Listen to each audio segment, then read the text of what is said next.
दूसरों जैसा बनने की चाह में हम अक्सर अपनी असली ताकत भूल जाते हैं। आज सुनिए बहुत ही सुंदर और सीख से भरी कहानी, मजदूर का जीवन। चलिए कहानी शुरू करते हैं। एक गांव में मजदूर पेरू रहता था। वह पत्थरों को तोड़ तोड़कर उनके छोटे छोटे टुकड़े किया करता था। पेरू को अब इतना अनुभव हो गया था कि वह कठोर से कठोर पर्वत को भी अपने औजारों की सहायता से काट देता था। वह बहुत ईमानदार था और कम रुपयों में ही अपना जीवन यापन खुशी से करता था। वह 2 वक्त की रोटी जुटाता और जो समय बचता उसमें मां काली की पूजा करता था। पेरू को मां काली पर बहुत आस्था थी। वह हमेशा लोगों की मदद करता था और उनके साथ मिलकर उनकी समस्याएं हल करवाता था। एक दिन कुछ मजदूर आपस में बोले, पेरू, तू तो मां काली का भक्त है। मां काली से वरदान मांगकर इस जीवन से छुटकारा क्यों नहीं पा लेता? दूसरा मजदूर बोला, पेरू, मुझे तो लगता है कि यदि तू मां काली की आराधना कर उससे कोई भी वर मांगेगा तो वह तेरी इच्छा जरूर पूरी करेगी। सभी मजदूरों ने उसे ऐसा कहा। उनकी बातें सुनकर पेरू बोला, अरे, तुम लोगों को क्या लगता है कि मेरा जीवन अब सुखी नहीं है? मैं तो अपने जीवन से बहुत खुश हूं और मुझे तो अपने काम से प्यार है। तुम बताओ, जिस तरह हम तुम चुटकी बजाते ही हर पत्थर और पहाड़ को काटकर रास्ते की बाधा दूर कर देते हैं, क्या वह सब लोग कर सकते हैं? उसकी बात सुनकर मजदूर बोले, तेरा कहना ठीक है, पर दूसरों के घर बनाते बनाते हम अपने लिए घर कहां बना पाते हैं? हम शक्तिशाली लोगों में से नहीं हैं। एक बार तू शक्तिशाली बनकर तो देख। इसी प्रकार चर्चा करते करते रात हो गई। खाना खाने के बाद वह सोने जा ही रहा था कि क्या देखता है कि उसकी झोंपड़ी में चारों ओर उजाला फैल गया है और मां काली उसके सामने साक्षात खड़ी उसे बोल रही है, पेरू, मैं तुझसे बहुत प्रसन्न हूं। बोल, तेरी क्या इच्छा है?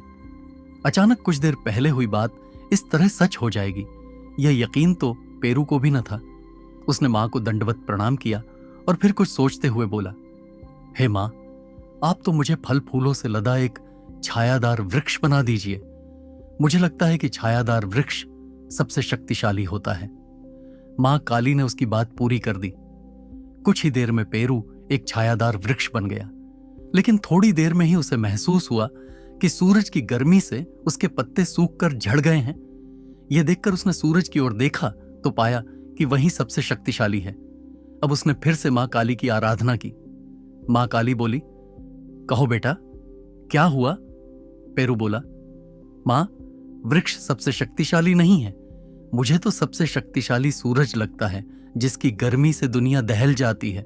सूरज ना हो तो जीवन बेकार है। मुझे तो आप सूरज बना दीजिए। उसकी इस बात पर मां काली मुस्कुराई और बोली, तथास्तु। कुछ ही देर में पेरू सूरज बनकर आसमान में चमकने लगा। अब पेरू को लगा कि सचमुच सूरज शक्तिशाली है। तभी कुछ ही देर में बादलों के टुकड़े आए और उन्होंने सूरज को ढक दिया। अब चारों ओर छाया हो गई। ठंडक से लोगों को राहत मिली और लोग बादलों का गुणगान करने लगे। यह देखकर पेरू को लगा कि बादल तो सूरज से भी अधिक ताकतवर हैं। बस फिर क्या था, उसने एक बार फिर मां काली की आराधना की। मां काली उसके सामने प्रकट हुई तो वह बोला, मां, मुझे तो बादल का जीवन चाहिए। आप मुझे बादल का टुकड़ा बना दीजिए। मुझे लगता है कि उसका जीवन सबसे अधिक अच्छा है। मां काली मुस्कुराई और बोली, बादल बनकर भी देख लो। कुछ ही देर में पेरू बादल बनकर आसमान में घूमने लगा, लेकिन तभी तेज वायु का एक झोंका आया और बादल गेंद की तरह इधर उधर लुढ़कने लगा। अब तो वह बहुत परेशान हो गया। उसने फिर मां को आवाज दी। मां इस बार उसके बोलने से पहले ही समझ गई और उसे वायु बना दिया। पेरू वायु बनकर इधर उधर घूमने लगा। तभी उसने देखा कि एक विशालकाय पर्वत ने उसका मार्ग रोक लिया है। यह देखकर पेरू को लगा कि सचमुच पर्वत से शक्तिशाली कोई नहीं है। पर्वत तो सबको रोक सकता है। इस बार उसने फिर मां को बुलाया। मां ने इस बार उसे पर्वत बना दिया। अब पेरू पर्वत बनकर खड़ा रहा, लेकिन एक दिन उसने देखा कि कोई उसके नीचे प्रहार कर रहा है और उस प्रहार से वह हिलने लगा है। पर्वत ने नजरें नीची करके देखा तो दंग रह गया। उसने पाया कि हूबहू एक पेरू जैसा दिखने वाला व्यक्ति अपने औजारों से उसे काट रहा था। यह देखकर पर्वत बोला, ओह, मैं बेकार ही सबको शक्तिशाली समझकर उनके जैसा बनने का प्रयास करता रहा। आज मुझे पता चला कि मैं जैसा भी था बहुत अच्छा था। मेरा जीवन और काम दोनों ही बहुत अच्छे थे। मुझे अपने काम और व्यक्तित्व से संतुष्ट रहकर आगे बढ़ते रहना चाहिए था। इस बार उसने दुखी मन से मां काली को बुलाया और बोला, मां, मुझे समझ आ गया है कि मैं जैसा भी था बहुत अच्छा था। मेरा जीवन और काम दोनों बहुत अच्छे से चल रहे थे।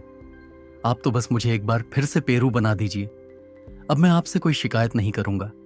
यह सुनकर मां काली बोली, बेटा, इस दुनिया में अक्सर कई लोग तुम्हारी जैसी गलती करते हैं।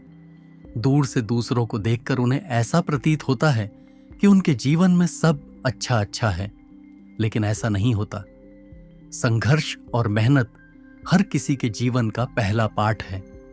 जो अपने इस पाठ में पास हो जाता है वह दुनिया की हर कठिन से कठिन वस्तु को प्राप्त कर लेता है और चैन से जीवन जीता है। इसके बाद मां काली ने पेरू को फिर से पेरू में बदल दिया। तभी पेरू की आंख खुल गई। आंख खुलते ही उसने खुद को दर्पण में देखा तो पाया कि वह जैसा था वैसा ही है।